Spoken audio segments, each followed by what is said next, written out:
वर्ध्यात अगदी स्पेशल 26 चित्रपटासारखा प्रकार उघडकीस आलाय। बनावट ओळखपत्र आणि बनावट सर्च वॉरंट घेऊन आयकर अधिकाऱ्यांची बतावणी करत लुटीचा डाव आखणाऱ्या तिघांना पोलिसांनी अटक केली आहे।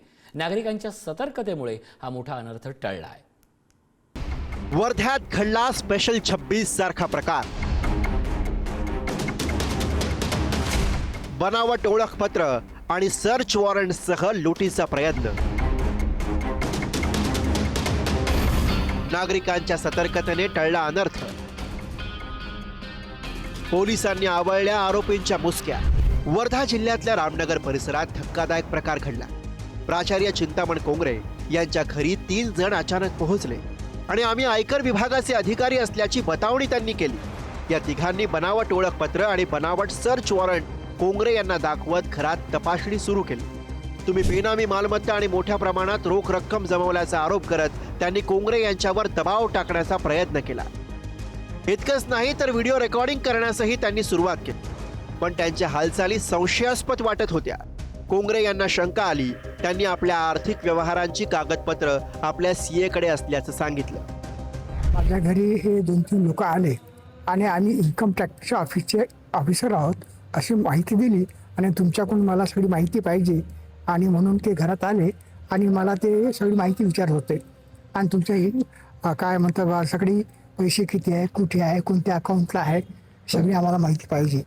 मी म्हटलं बा ही माझ्याकडे नाही आहे, माझ्या वकिलाकडे आहे। तिकडे चला, ते माझ्यावर तिथे आले चांडा वकिलाकडे आणि मग तिथेच गेल्यावर त्यांच्याही लक्षात आलं काय फ्रॉड आहे। हे जे ऑफिसर आले हे फ्रॉड आहे हे त्यांच्या लक्षात आलं, माझ्या मुलाच्या लक्षात आलं। त्यांनी पोलीस कंप्लेंट केली। इकडे त्यांना पोलीस स्टेशनला आणून व्हेरीफाय केलं असता, इन्कम टॅक्स ऑफिसरकडून व्हेरीफाय केलं असता ते त्यांचे आय कार्ड डुप्लिकेट आणि सर्च वॉरंट सुद्धा डुप्लिकेट असल्याचे लक्षात आले। कागदपत्र सीए कडे असल्याचं सांगत कोंगरे यांनी त्यांना सीए जगदीश चांडक यांच्या कार्यालयात जाण्यास सांगितलं। कोंगरे यांच्यासह 3 जण तिथे पोहोचले। दरम्यान कोंगरे यांनी संपूर्ण माहिती रामनगर पोलिसांना दिली।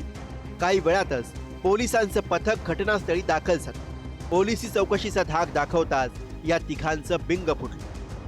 तपासात हे तिघ वर्धा, यवतमाळ आणि नागपूर जिल्ह्यातले रहिवासी असल्याचं समोर आलं। रामनगर पोलिसांनी तिघांना अटक करत विविध कलमान्वये गुन्हा दाखल केला।